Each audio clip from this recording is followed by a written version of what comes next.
तो सभी दोस्तों को नमस्कार। मैं जगदीप शर्मा स्टेप अप जे सर यूट्यूब चैनल पर आपका स्वागत करता हूं। भाई आज बेहद खास इंटरव्यू आपके सामने है। हमारे हरियाणा नहीं उत्तर भारत की बात करूं तो हमारे साथ एक ऐसी शख्सियत बैठे हैं जो पहली बार एक युवा अवस्था में इतना बड़ा पद मिला। पद क्या मैं बता देता हूं। श्री श्री 1008 जगत गुरु रामानंदाचार्य श्री विकास दास जी महाराज जी नमस्कार, प्रणाम। जय श्री राम, जय श्री राम। महाराज जी कैसे हैं आप? सब बढ़िया। सच में हमारे उत्तर भारत में आपको पहला पद, क्योंकि मेरी भाषा में पद ही बोलूंगा मैं, और एक युवा अवस्था में आपको ये जगत गुरु का पद मिला। इससे पहले क्या कभी किसी को मिला नहीं है महाराज जी? नहीं, ऐसा नहीं है कि जगत गुरु कोई नहीं रहा।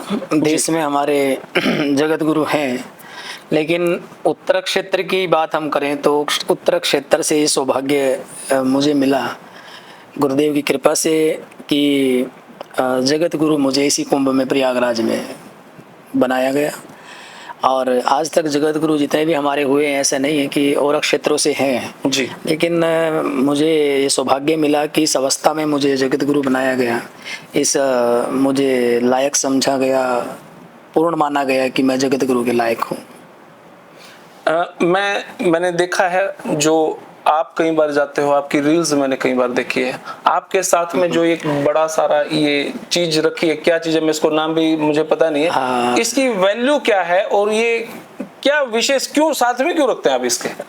देखिए, ये त्रिदंड इसे हम कहते हैं। त्रिदंड जी, जिसको नारायण का स्वरूप माना जाता है। और नारायण का स्वरूप है, जितनी लंबाई हमारे शरीर की है उतनी लंबाई इसकी है जी। और इसकी त्रिदंड की हम जब इसको धारण करते हैं तो इस सृष्टि पर जितनी भी ताकतें, शक्तियां हैं, दिव्य शक्तियां हैं, उनकी प्राण प्रतिष्ठा इसके अंदर की जाती है। इसको नारायण स्वरूप माना जाता है। नारायण भगवान के स्वरूप में हम इसकी पूजा करते हैं जी। इस त्रिदंड को हम धारण कहते हैं। इसी नाम से हमें दंडी स्वामी भी कहा जाता है। ओके, तो धरातल पर, पृथ्वी लोक पर जितनी भी शक्तियां हैं उनका इसके अंदर निवास स्थान है। निवास स्थान, इसे नारायण स्वरूप माना गया है। मतलब जिस तरीके से एक मूर्ति, जैसे गोपाल दंड है, नारायण दंड है, तो ये उनमें से एक है। जी महाराज जी, मैं आपकी शुरुआत जानना चाहूंगा। आपके आध्यात्मिक शुरुआत कैसे हुई? क्या माता पिता साधु वेश में ही थे? आपकी शुरुआत तब हुई या आप 8वीं 10वीं या बचपन से ही आपके दिमाग में कोई ऐसा चित्त में कोई ऐसा विचार आया कि भाई हाँ, मेरे लिए ये सब भौतिक सुख मेरे लिए नहीं है, मेरे को इस लाइन में जाना है? वो एक्सपीरियंस, वो शुरुआत। देखिए, क्या होता है कि जब हम एक ब्राह्मण परिवार से आते हैं जी, और ब्राह्मण परिवार में अधिकतर आपने देखा ही होगा कि कर्म कांड, पूजा पाठ परिवार में आदिकाल से पीढ़ी दर पीढ़ी चलती आती जी। तो उसी प्रकार हमारे परिवार में भी ये चीज़ें रही हैं और उस परिवार से गुण मिले, उस परिवार से ही मार्गदर्शन मिला। और मेरे सबसे बड़े मार्गदर्शन जो रहे हैं मेरे पिताजी रहे हैं। उन्होंने मुझे गुरुजी की सेवा में लगाया और गुरुजी का मुझे दर्शन कराया, दीक्षा प्राप्त हुई। तो पिताजी मेरे मतलब सबसे पहले मार्गदर्शक रहे हैं जी इस अवस्था के। जैसे भगवान श्री कृष्ण ने अर्जुन को गीता का ज्ञान दिया था जी, तो उसी प्रकार मेरे पिताश्री ने मुझे ये भक्ति का ज्ञान दिया और मैं गुरुदेव की इस सेवा में लग सका और आज यहाँ तक पहुँच सका। गुरु जी ने भक्ति का ज्ञान दिया, लेकिन आप घर इस तरीके से छोड़ के कि वापिस नहीं गए? देखिए, ऐसा है कि संसार और परिवार और संन्यास परंपरा कई चीज़ें मिलकर बनी हैं। जिस परिवार की आप बात कर रहे हैं, ना तो कभी था, ना कभी है और ना कभी रहेगा किसी का। आज आप हैं, जन्म हुआ है तो मृत्यु निश्चित है। उस परिवार में भी अकेले जन्म इंसान लेता है और अकेले ही जाता है। जिस इंसान के समझ में ये बात आ जाए, जीवन और मृत्यु के बीच का जो पेज है वो समझ में आ जाए, तो इंसान की सारी गुत्थियाँ सुलझ जाती हैं। और ये चीज़ तब संभव है जब जीवन में आपका अच्छा एक मार्गदर्शक हो या जीवन में कोई ऐसा अच्छा गुरु हो जो आपको इस उलझन से बाहर निकाल सके, तो आप उसमें उस अवस्था में आने से कतराएंगे नहीं, उस अवस्था में जाने में उलझेंगे नहीं।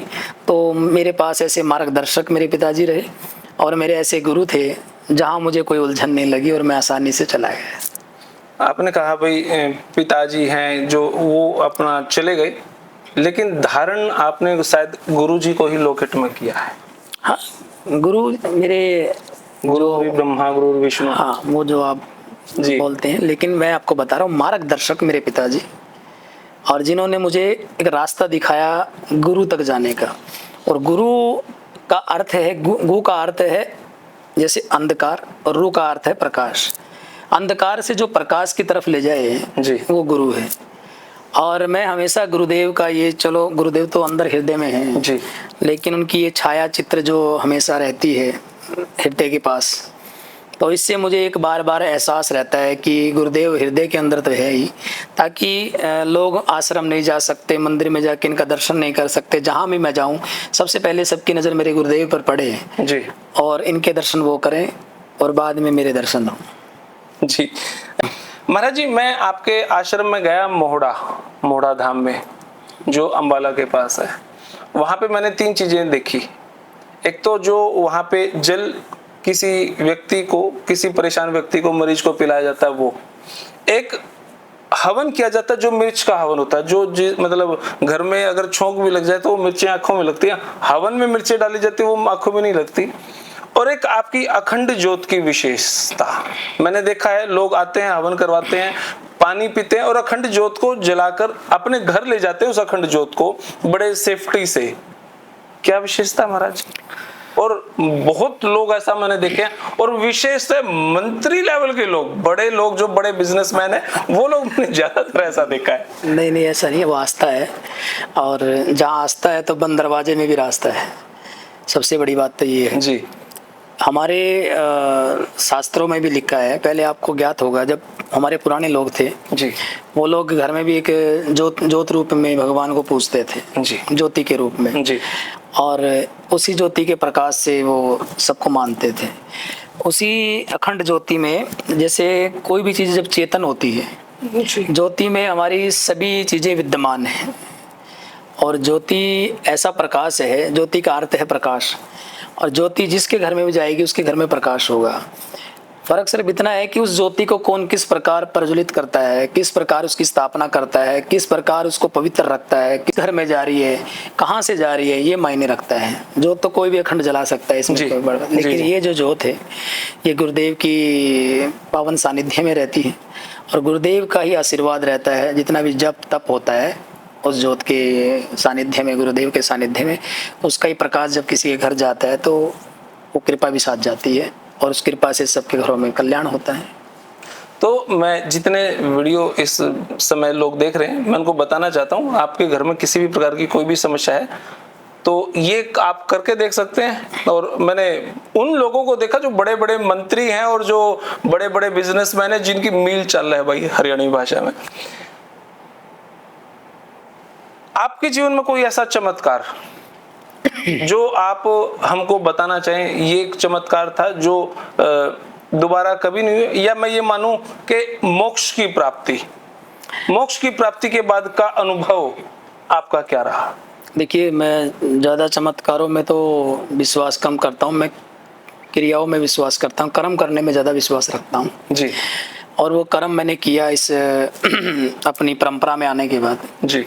गुरुदेव महाराज आज भी जब भी मुझे कोई प्रॉब्लम होती है, कोई समस्या आती है, तो मैं अपने गुरुदेव भगवान से ही प्रार्थना करता हूँ और निराकार रूप में आज भी मुझे वो आकर उसका समाधान दे जाते हैं। सबसे बड़ा चमत्कार तो मेरे लिए, इसको चमत्कार मानिए, इसको आप या एक ये मानिए कि आज भी द्वापर त्रेता सतयुग की तरह इस कलयुग में भी भगवान तो है ही और गुरु ही भगवान है मेरे लिए। मैंने भगवान को तो नहीं देखा है लेकिन गुरु जी को देखा है और गुरु जी आज मेरे भगवान, मेरे सब कुछ, मेरे इस सृष्टि में अगर मैं सबसे पहले किसी को मानता हूँ तो मेरे गुरु जी हैं। उनकी ही वजह से आज मैं जब भी कभी किसी व्यासपीठ पर भी जाता हूँ या कहीं भी जाता हूँ, आज चमत्कार की बात आप कर रहे हैं कि मैं तो एक एजुकेशन लाइन से पढ़ लिख के निकला था आप लोगों की तरह। जी। पिताजी की आज्ञा हुई तो मैं इस परंपरा में आया। जब मैं इस परंपरा में आया तो मुझे कोई रास्ता नहीं मिल पा रहा था। गुरु महाराज 2008 में जल समाधि उन्होंने ली। उसके बाद जब मुझे रास्ता नहीं मिल पा रहा तो वही गुरुदेव महाराज जब मेरे निराकार रूप में आकर मुझे सब ज्ञान देकर गए। आज भागवत जी, श्रीमद् भागवत महापुराण, जिसमें 18,000 श्लोक हैं, मुझे कंठस्थ याद वो भागवत है। मैं गीता पर बोलता हूँ, रामचरितमानस पे बोलता हूँ, गीता पर बोलता हूँ, हनुमंत कथा पर बोलता हूँ, और अनेक ऐसे ग्रंथ हैं जिन पर मैं शिव महापुराण पर बोलता हूँ। तो इस सृष्टि में, इस पृथ्वी पर ये कोई नहीं कह सकता गुरुदेव महाराज के अलावा, या कोई ये कह दे कि हमने विकास दास को कभी कुछ सिखाया है, या हमसे कोई ट्यूशन लिया है, या कोई क्लास ली है। ये सब मेरे गुरुदेव महाराज की कृपा है, निराकार रूप में मुझे सब कुछ दिया है। आपने कभी सीखा नहीं लेकिन मात्र आशीर्वाद। आज मैं आपके चैनल के माध्यम से पूरे देश में ही कह रहा हूँ, पूरे देश में जाएगी, देश में क्या पूरे वर्ल्ड में जाएगी जी, कि कभी कोई कह दे उठ के आके कि हमने सिखाया है। किसी ना किसी का कोई गुरु तो रहा होगा जी, सिखाने वाला, क्योंकि आज मैं बड़े बड़े मंचों पे जाता हूँ, आपको भी पता है जी जी, और इतने बड़े हजारों की संख्या में 5-5, 10-10 हजार, 20-20 हजार लोग कथा सुनते हैं। संस्कार चैनल पे, आस्था चैनल पे, साधना चैनल पे, सब चैनलों पे लाइव होता है जी, हम कथा करते हैं जी। तो कोई तो ये कह सकता होगा कि हमने महाराज जी को सिखाया है। मेरे गुरुदेव के अतिरिक्त आज मुझे किसी ने ऐसा कुछ नहीं सिखाया। उन्हीं की कृपा, ये सबसे बड़ा चमत्कार मेरे जीवन का है। आज महाराज जी दशहरे का दिन है और इधर संघ आरएसएस के भी 100 वर्ष पूरे हुए।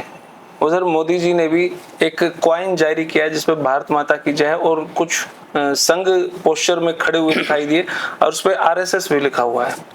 कुछ लोगों ने इस पे आपत्ति जताई है, विपक्ष के लोगों ने। क्या आपका कहना है कि ये क्या संविधान के एंगल को दिखाता है या उसके अपोजिट जाता है? देखिए, वैसे तो ये मेरा प्रश्न नहीं है, विषय नहीं है आप। हाँ, प्रश्न भी नहीं है, विषय भी नहीं है। जो आपने पूछा है ये प्रश्न आपने प्रश्न ही किया है मुझसे, ये मेरा प्रश्न नहीं है जी। ये प्रश्न राजनीतिक लोगों का था जी, जहाँ आपको पूछना चाहिए, लेकिन इसको आपने पूछ ही लिया तो थोड़ा सा मैं इसमें थोड़ा सा बता देता हूँ। मेरी प्रतिक्रिया जो है जी, ज़्यादा नहीं। हमने भी वो टीवी पर देखा, मोबाइल यूट्यूब वगैरह पे आया हुआ था जी। संविधान एक अलग चीज़ है।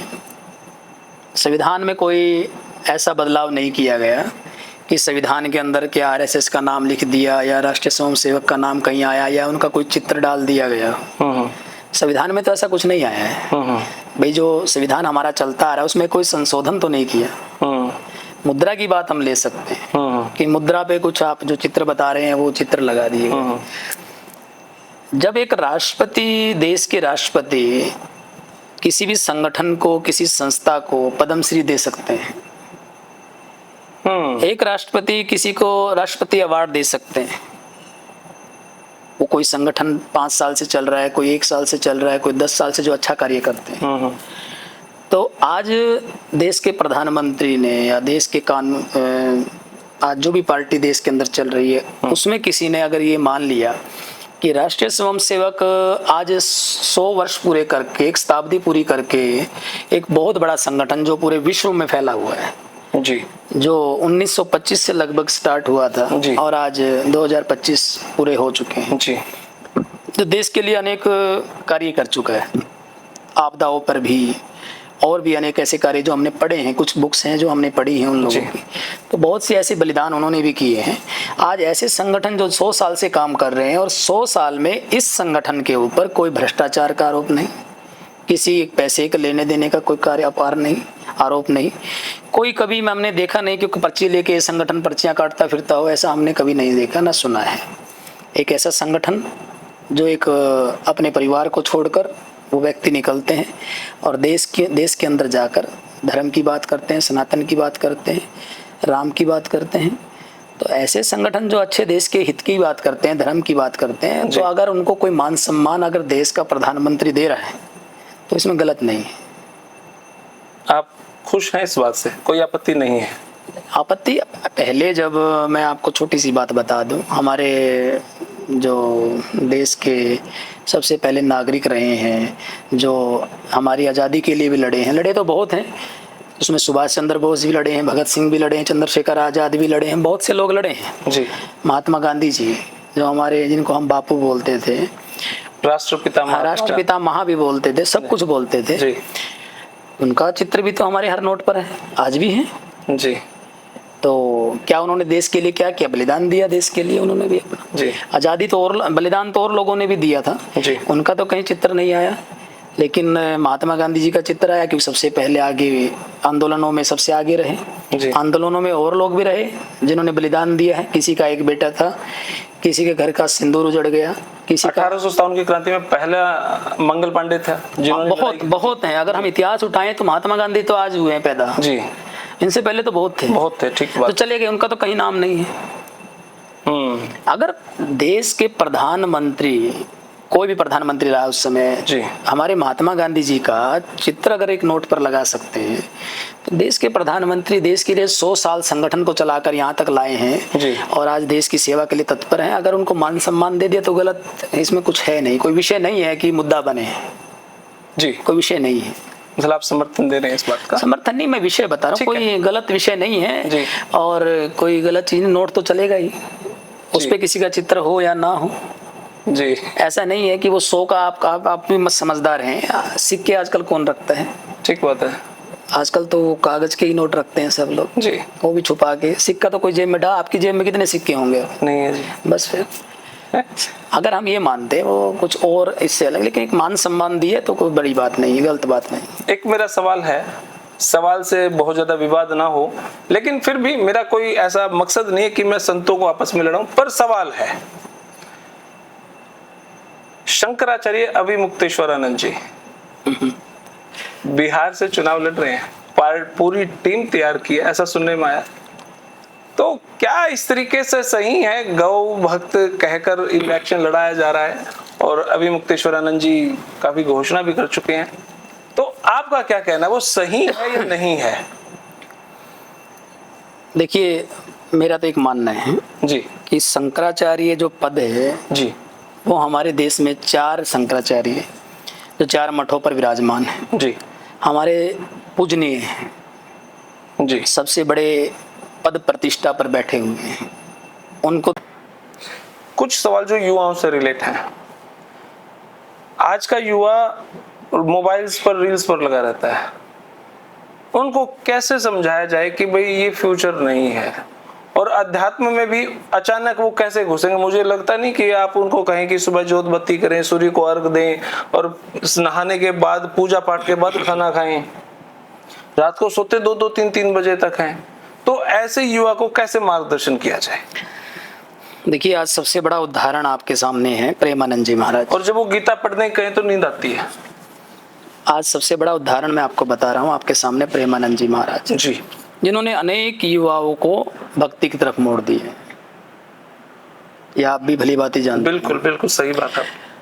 और वो ज़्यादा आपको किसी भी पूजा पाठ में जाने के लिए नहीं बोलते, किसी चीज़, सिर्फ एक जाप के लिए बोलते हैं, राधा राधा राधा। आप जिसका भी जाप करें, वो ये भी नहीं कहते कि आप राधा का ही जाप करो। हाँ, आपके जिस भी धर्म को मानते हैं, धर्म भी छोड़ो, जिस गुरु को आपको माना, जिस गुरु ने आपको जो मंत्र दिया, आप उसी का जाप करो। आप कृष्ण को मानते हैं, आप कृष्ण का जाप कीजिए। आप राधा जी को मानते हैं, राधा जी का, हनुमान जी को मानते हैं, हनुमान जी का मंत्र, राम जी को मानते हैं, राम जी का मंत्र, शंकर भगवान को मानते हैं, शंकर भगवान का मंत्र। आप किसी का भी कीजिए, पर कीजिए, क्योंकि गोस्वामी तुलसीदास जी भी लिख कर गए, कलयुग केवल नाम है धारा, सुमर सुमर नर उतरहि पार। तो सुमरन जो है इस जीवन में, कलयुग में, यही पार करेगा। तो ये सबसे आसान तरीका माँ बाप का है कि हमारे जो माँ बाप हैं, परिवार के बड़े हैं, वो बच्चों के अंदर संस्कार लाएंगे। सबसे पहली बड़ी क्लास स्टार्ट होती है, पहला चैप्टर परिवार से शुरू होता है। जब बच्चा सुबह उठता है तो माँ बाप उसको स्नान आदि कराते हैं और उसको हाथ पकड़कर अपने घर के मंदिर में ले जाएं, मंदिर में उसको बैठाएं, उसको जो भी शिक्षा देनी है माँ बाप दें कि बेटा हनुमान चालीसा कर 10 मिनट 15 मिनट में। वो बच्चा 15 मिनट हनुमान चालीसा जब डेली करने लग जाएगा, उसके अंदर संस्कार अपने आप आ जाएंगे, उसका एक नित्य नियम बन जाएगा, ये ड्यूटी हो जाएगी।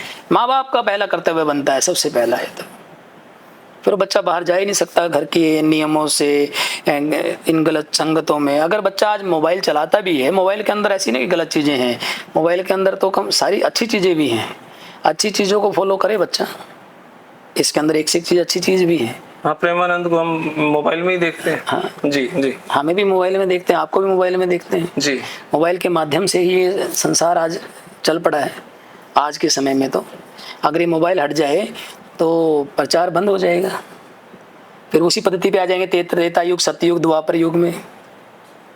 अच्छा, दूसरा सवाल महाराज जी है कि कैरियर और पढ़ाई दोनों चीजों का दबाव है, वो फ्रस्ट्रेटेड है पर्सन, उसको अध्यात्म पे कैसे लाएं? उसके पास समय ही नहीं है, क्या करें? देखिए मैं बताता हूँ, समय सबके पास है, ये तो अपने अपने बहाने हैं। सुबह 6 बजे निकलते हैं, रात को 8 बजे घुसते हैं। मैं बता रहा हूँ ना जी। 4 व्यक्ति आप घर में हैं, आप, पत्नी, आपके 2 बच्चे। जी 4 व्यक्ति, आप चारों को भी समय देते हैं, पत्नी को भी देंगे, जी बच्चों को भी देंगे जी। और अपने आप के लिए समय निकालेंगे। जी जितना आप 4 व्यक्तियों के लिए समय निकालते हैं, एक व्यक्ति के लिए मान लीजिए आपने 1 घंटा निकाल लिया परिवार के व्यक्ति के लिए, तो इस 4 व्यक्तियों के अलावा आप पांचवा भी मानना शुरू कर दीजिए, ये भी परिवार का सदस्य है। पांचवा कौन? भगवान, परमात्मा, जिसको भी आप मानते हैं, जो भी आपके मन में है 1% किसी को मानते हैं, चाहे वो गुरु है, जी चाहे वो परमात्मा है, शंकर भगवान है, राम जी हैं, किसी को भी आप मानते हैं जी। पांचवें को भी मानने लग जाइए कि ये भी हमारे परिवार का सबसे बड़ा मुखिया तो यही है। और जो 1 घंटा आप एक परिवार के एक सदस्य को देते हैं, उनको आधा घंटा दे दीजिए जी। तो अपने आप ही समय निकल जाएगा और भक्ति हो जाएगी, रास्ता निकल जाएगा, सभी समस्याओं का समाधान हो जाएगा। तो हम मानते नहीं है ना, बात तो ये है, हम 4 के अलावा 5वें को मानते नहीं हैं। आप 4 के अलावा 5वें को मानना प्रारंभ कर दीजिए, आपका समाधान हो जाएगा। आज सुबह सुबह मेरे पिताजी ने एक अजीब बात कही कि बेटा, आज का जो समाज है वो धार्मिक तो है पर आध्यात्मिक नहीं है।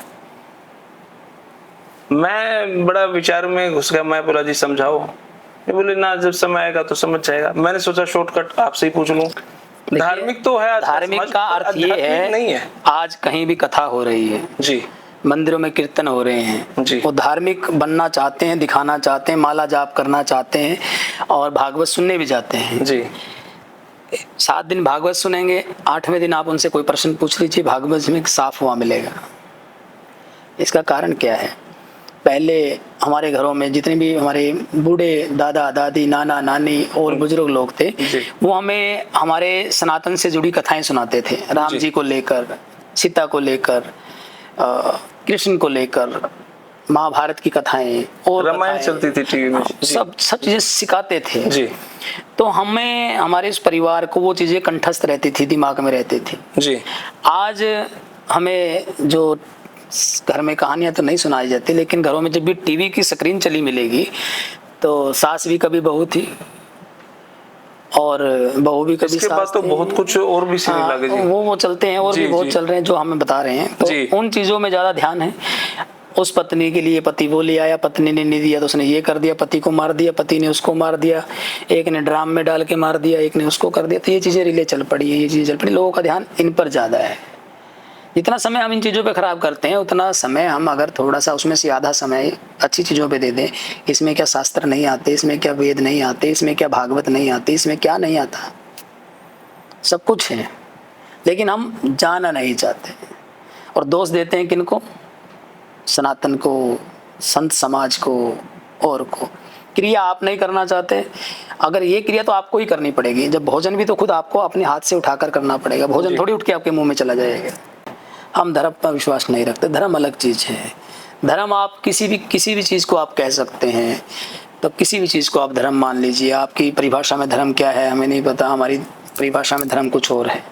लेकिन हम अपने कर्म पर, कर्म मतलब हम अपने जाप पर विश्वास रखते हैं, हम अपनी पूजा पर विश्वास रखते हैं, नित्य कर्म पर विश्वास रखते हैं, हम अपने नियम पर, कहते हैं नियम सो वर्त, वर्त सो शोधन।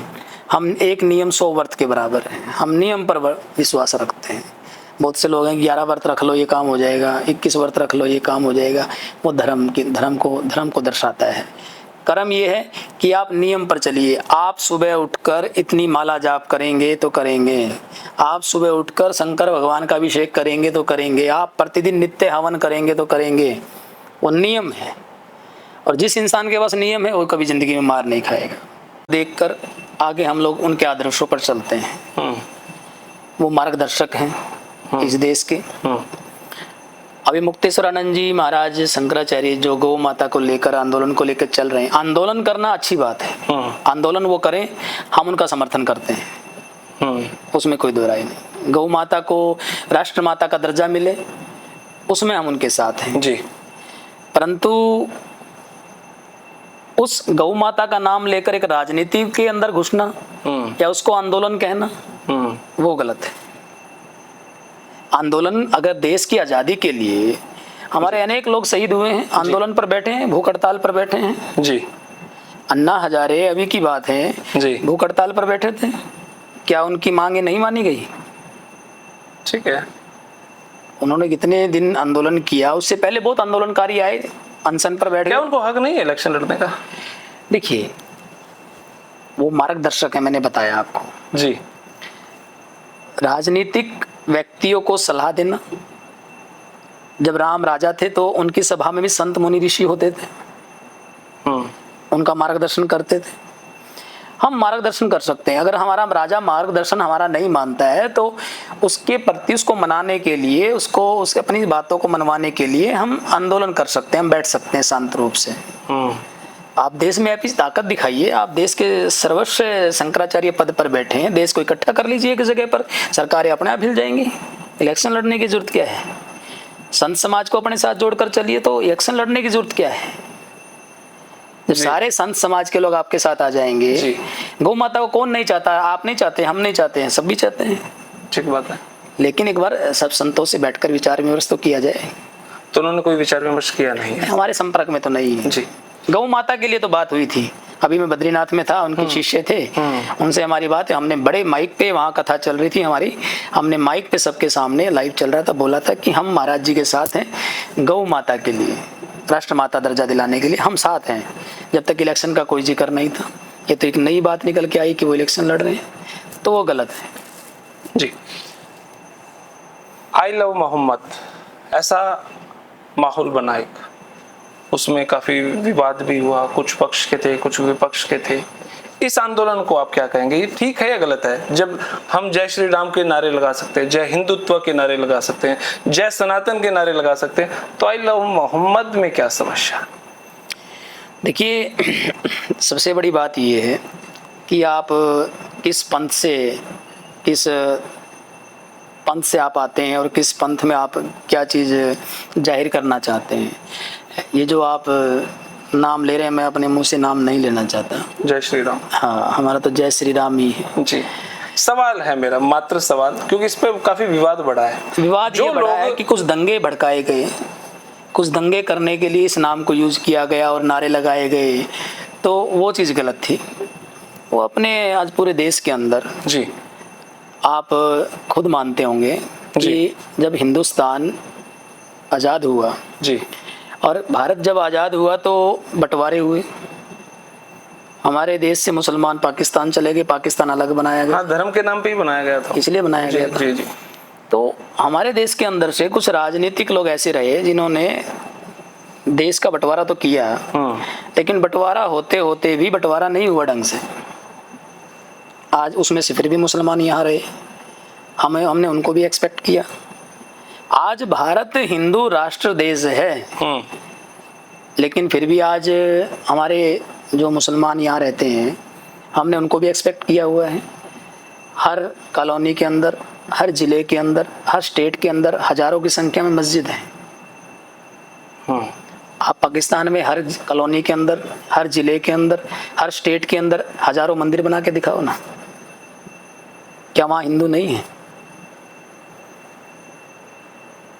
यहाँ लोकतंत्र देश है भारत, यहाँ हम सबका सम्मान करते हैं, लेकिन उस सम्मान का ये लोग नाजायज फायदा उठाते हैं, आतंकी हमले करते हैं, आतंकी बातें करते हैं, छोटे छोटे बच्चों को गलत चीज़ें सिखाई जाती हैं इन लोगों में, और वो लोग फिर भड़काऊ भाषण देते हैं जो अभी आपने नाम लिया। तो जिस देश का ये खाते हैं, जिस देश में रहते हैं, उसी देश के प्रति आघात करते हैं, वो गलत है, वो गलत है। हमने मुसलमानों से कतई भी दुश्मनी नहीं है। दुश्मनी सिर्फ उनसे है जो हमारे देश के नाम से जलते हैं, हमारी गौ माता को काटते हैं, हमारी लड़कियों को उठाकर ले जाते हैं, बहका कर ले जाते हैं, उनके साथ लव जिहाद करते हैं। उन लोगों से हमें दिक्कत है, मुसलमानों से, उन बाकी मुसलमानों से दिक्कत नहीं है। ऐसा नहीं है कि हमारे पास मुसलमान नहीं आते, हमारे पास आते हैं, आश्रम में भी आते हैं, मंदिरों में भी आते हैं, लेकिन उन लोगों से हमें दिक्कत है क्योंकि पांचों उंगली बराबर नहीं होती। कुछ ऐसे मुसलमान हैं जो गलत कार्य भी करते हैं, उनसे हमें दिक्कत है। जी, सनातन धर्म सबसे पुराना है, शुरुआत सनातन से हुई थी। अगर सनातन धर्म, बहुत सारे कहते हैं विज्ञान है सनातन, अगर सनातन विज्ञान है तो मात्र पूजा पाठ तक ही सीमित क्यों है? देखिए, पूजा पाठ आपकी मन की शांति के लिए है। जी, जहां मन का जाके द्वार खुल जाए उसे मंदिर कहते हैं। मंदिर की अगर संधि विच्छेद करें हम लोग, मंदिर जिसे कहते हैं, मंदिर का आप संधि विच्छेद करेंगे तो मन प्लस दर, जहाँ जाके मन के द्वार खुल जाए दर, उसे मंदिर कहते हैं। ये हमारा एक मन की संतुष्टि है कि हम एक भगवान की एक प्रतिमा के सामने बैठे हैं, तो वहाँ हमारे मन को संतुष्टि है कि हमने भगवान के दर्शन कर लिए, क्योंकि ये कलयुग है।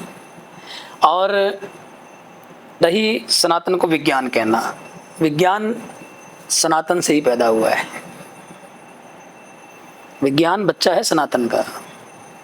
आज जो जहाज आप चला रहे हैं जी, आज इतने बड़े बड़े वाहन आप चला रहे हैं जी, त्रेता युग द्वापर युग में हमारे देवताओं के पास ये वाहन थे जो उनकी शक्तियों से चलते, ना कोई डीजल डलता था, ना कोई पेट्रोल डलता था, ना किसी चीज़ से, वो उनकी शक्तियों से, उनके मंत्र उच्चारणों से, उनकी अपनी दिव्य शक्तियों से वो चलते थे। पुष्पक विमान लगा लीजिए, रावण के पास था, जिस पे राम जी बैठ कर आए थे। जी, जी, उसमें कौन सा तेल डलता था? कौन सा तेल? ठीक बात है। तो हनुमान जी उड़कर लंका चले गए, कौन सा तेल डालकर गए थे? तो ये हमारी सनातन की शक्ति है। प्रभु राम का राम नाम लिया, लंका पार हो गए। तो ये हमारी सनातन की शक्ति है, नोट विज्ञान। विज्ञान तो आज आया है, विज्ञान सनातन से आया है, विज्ञान से सनातन नहीं है, सनातन से विज्ञान है। जी, जब चुनाव आते हैं महाराज जी, जितने आसपास के नेता सभी मंदिरों में घुस जाते हैं, लेकिन जैसे ही चुनाव चला जाता है तो वो नेता भी गायब हो जाते हैं। वो कुछ बरसाती मेंढक है जिनकी आप बात कर रहे हैं, बरसात के समय चोला डाल लेते हैं भक्ति का। ऐसा नहीं है कि नेता सारे ऐसे हैं, नहीं, सारे कुछ तो नहीं है। कुछ हैं जो बरसाती मेंढक हैं, बरसात में बाहर निकल जाते हैं फिर अंदर घुस जाते हैं, तो चुनाव हार जाते हैं तो फिर अंदर घुस जाते हैं, फिर जब इलेक्शन आते हैं तो कोई टोपी डाल लेता है, कोई जनेऊ डाल लेता है, कोई कुछ डाल लेता है, और कोट पैंट के ऊपर जनेऊ डाल लेते हैं। हाँ, वो ऐसे कुछ हैं नेता जो आ जाते हैं मंदिरों में, तो उनकी बात नहीं करते। जो ऐसे नेता हैं आज के टाइम, जिनको पता है कि संस्कृति क्या है, सनातन क्या है, भगवान क्या है, देवता क्या है, शंकर भगवान क्या है, तो उनके बारे में हम ऐसा नहीं कह सकते। वो आस्था से मंदिर में आते हैं, और मैंने बताया जहाँ आस्था है तो बंद दरवाजे में रास्ता है। जी, एक सवाल आया कि कहीं से, क्या राजनीति और धर्म को आपस में मिलाना चाहिए या दूर रखना चाहिए? अब इसका आपका पास जो भी जवाब हो वो कहीं ना कहीं शंकराचार्य जी से भी जुड़ सकता है। क्या कहना चाहेंगे राजनीति और धर्म? देखिए, धर्म की मैं जो बात करता हूँ जी, धर्म और कर्म दो चीज हमारे जीवन में आती है। जी, धर्म करोगे तो भगवान से मांगना पड़ेगा। जी, धर्म करोगे तो भगवान से मांगना पड़ेगा। जी, अगर हम कर्म करेंगे तो भगवान को विवश होकर देना पड़ेगा, अपने आप देना पड़ेगा, उसमें मांगना नहीं पड़ेगा, देना पड़ेगा भगवान को। आप कर्म करेंगे तो, धर्म और कर्म दो परिभाषाएं अलग अलग हैं। गीता में भी लिखा है कर्म कर, फल की इच्छा मत कर। धर्म करोगे तो भगवान से मांगना पड़ेगा बार बार, कर्म करोगे भगवान से मांगने की जरूरत नहीं, भगवान अपने आप देगा कर्म के अनुसार। तो हम अपने कर्म पर विश्वास रखते हैं। राम जो थे वो किसको मानते थे? मैं आपको बता दूं, जी, राम जी के पिता दशरथ थे। दशरथ जी किसको मानते थे? संतों को मानते थे, ऋषियों को मानते थे। संत ऋषि मुनि के कहने पर उन्होंने यज्ञ अनुष्ठान रखा। संत ऋषि मुनि उस यज्ञ अनुष्ठान का माध्यम बने, यज्ञ हुआ, यज्ञ से शक्ति प्रकट हुई पात्र लेकर, जिससे माताओं को खिलाया गया वो प्रसाद, राम जी का जन्म हुआ। राम जी की जब शिक्षा दीक्षा हुई तो वशिष्ठ मुनि के यहाँ उनको पढ़ाया गया, दीक्षा शिक्षा दी गई। और जब उनकी परीक्षा हुई तो विश्वामित्र जी उनको लेकर गए। उनका जब विवाह हुआ उसमें विश्वामित्र जी थे, उसका माध्यम विश्वामित्र जी बने राम जी का विवाह का। और उसी विवाह के अंदर भगवान परशुराम पधारे, वो भी संत थे। जब राम जी का संन्यास हुआ, मतलब 14 वर्ष का वनवास हुआ, उस 14 वर्ष के वनवास में राम जी की आप वो रामचरितमानस या रामायण उठाकर देख लीजिए। इस वनवास के अंदर जितने दिन भी उन्होंने काटे वो संतों से मिलते हुए वनवास को पूरा करते हुए गए, हर संत से मिलते हुए गए। तो जब जिस राम की आप उदाहरण दे रहे हैं, ये लोग उदाहरण दे रहे हैं, वो राम भी तो संतों के ही सानिध्य में रहे हैं, उन्हीं से ज्ञान प्राप्त किया जिसको आप भगवान मानते हैं। क्या बात है, सही बात है, बिल्कुल। आपने राम जी को तो पकड़ लिया जी, लेकिन राम जी जब पृथ्वी पर आए तो उनको भी भगवान को भी संतों का सहारा लिया, संतों का आशीर्वाद लिया, तभी तो राम बने। राम बने ही तब हैं जब संतों की कृपा से वो गुजरे हैं। भगवान श्री कृष्ण वृंदावन में रहे 11 वर्ष तक, उसके बाद मथुरा गए, कंस का उद्धार किया, राजकुमार घोषित कर दिया। फिर उनकी दीक्षा शिक्षा के लिए क्यों नहीं कोई ऐसा व्यक्ति ढूंढ लिया जो आकर दे दे उनको राजा महाराजा? क्यों वो उज्जैन के अंदर गए, संदीपनी मुनीषी के आश्रम में रहकर उन्होंने शिक्षा दीक्षा प्राप्त की?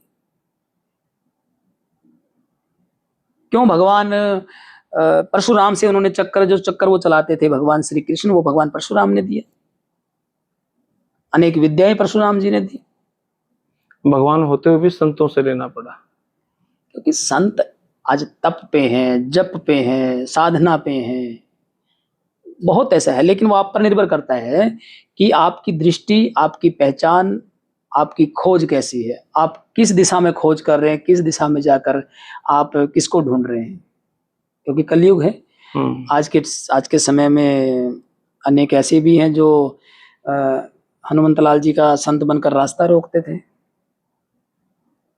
जी, ऐसे ऐसे संत भी हैं जो रूप बदल कर बैठते थे। जी, तो वो आपको देखना है कि आप किस खोज में, अच्छी खोज में, अच्छे रास्ते पे जा रहे हैं, किसी खोज में अच्छे संत के सानिध्य में जा रहे हैं, या कहीं एक किसी मतलब ऐसे वस्त्र केवल डाल लेना, संत बन जाना, ऐसे भी बहुत आज समाज में आप देख ही रहे हैं। तो महाराज जी, अंत की तरफ हम बढ़ रहे हैं। क्या कहना चाहोगे हमारे युवाओं को, हमारे बड़े बुजुर्गों को, कि किस तरीके से जीवन जिया जाए, किस मंत्र का सहारा लिया जाए, किस देवी की पूजा की जाए ताकि जीवन सुख समृद्धि पूर्ण हो? मेरा मानना सभी भक्तों से यही है, निवेदन, कि आप गोस्वामी तुलसीदास जी लिख कर गए हैं, तुलसी मेरे राम को रीझ भजो या खींच। तुलसी मेरे राम को रीझ भजो या खींच, भौ में पड़ा जामे उल्टा सीधा बीज। जय श्री राम। भाई आप राम के नाम को जैसा मर्जी ले लो, उल्टा लो, सीधा लो, जिसका भी लेना ले लो, पर हम मरा करके भी जीवन तर गया लोग, ले लो जैसा भी लेना है। क्योंकि जब भी हम बीज डालते हैं किसी खेत में तो उल्टा डलता है, सीधा डलता है, पता नहीं, लेकिन अंकुरित होता है। उसी प्रकार आज भगवान का नाम आप लेंगे तो भगवान को ये लगेगा कि भक्त कम से कम मेरे नाम से बैठा तो है, कृपा उस पर भी होगी। ये नहीं है कि जो ज्ञानी ध्यानी है उस पर ही कृपा होगी। उद्धव जी ज्ञानी थे लेकिन आज गोपियां अनपढ़ थी, उनको ज्ञान नहीं था, लेकिन उनके पास भक्ति थी, भगवान का नाम था उनके पास। उस भक्ति से उन्होंने उद्धव जी को ज्ञान दिया। उद्धव जी ज्ञान लेकर आए, बृहस्पति देव के शिष्य है उद्धव जी, ज्ञान लेकर आए, भक्ति का ज्ञान लेकर आए। भक्ति सबसे बड़ी है और भक्ति की दासी मुक्ति है। आज के समय में लोग सिर्फ भोजन के सहारे चल रहे हैं, माया के सहारे चल रहे हैं। ये भी जीवन में जरूरी है, पैसा भी आपकी इच्छाओं को पूरा करता है, सिर्फ इच्छाओं को, और भोजन आपको चलाता है। लेकिन गोस्वामी तुलसीदास जी एक बात लिख कर और गए हैं कि राम भजन के आलसी, भोजन के होशियार, तुलसी ऐसे जीव को बार बार धिक्कार। जो राम भजन के तो आलसी हैं और भोजन के केवल होशियार हैं, तुलसी ऐसे जीव को बार बार धिक्कार। तो तुलसीदास जी ने हमें बहुत सी ऐसी चीजें दी हैं जिनको हम पढ़ सकते हैं, और हिंदी भाषा में दी है, अवधी भाषा में, गाँव की भाषा में दी है, जिनको हम आसानी से पढ़कर उन पर चल सकते हैं। सबसे बड़ा उदाहरण रामचरितमानस, जिसका प्रमाण काशी विश्वनाथ ने दिया। तो मेरी सभी देशवासियों से जो मुझे सुन रहे हैं, वो जैसे भी आप भक्ति कर सकते हैं, जिस प्रकार आप कर सकते हैं, जैसे आपको आसान लगे वैसे आप कर सकते हैं, कीजिए, अपना जीवन सुधार लीजिए। क्योंकि ना पैसा साथ जाएगा, ना कोई साथी साथ जाएगा, ना कपड़ा जाएगा। सज धज कर जब मौत की शहजादी आएगी, ना सोना काम आएगा, ना चांदी आएगी। जय श्री राम। जय श्री राम। जय श्री बहुत बहुत शुक्रिया महाराज, जय श्री बहुत बहुत शुक्रिया। तो भाई पूरा इंटरव्यू लगभग पता नहीं 50 मिनट का हो गया होगा, लेकिन सच में अब मजबूरी है क्योंकि समय नहीं है, महाराज जी को जाना है, और नहीं तो भाई यहाँ पे इंटरव्यू बहुत लंबा हो सकता था। पर सच में मेरी तो जिज्ञासा है इन सभी चीजों को जानने की, सनातन को जानने की, अध्यात्म को जानने की, और कहीं ना कहीं जाते जब जाएंगे तो लोग ये कहेंगे भाई हाँ कुछ सच्चाई ये भी है। तो आप अपने आप को किस तरीके से निखारेंगे, आप अपने आप को किस तरीके से जानना चाहेंगे, वो आपके ऊपर निर्भर है।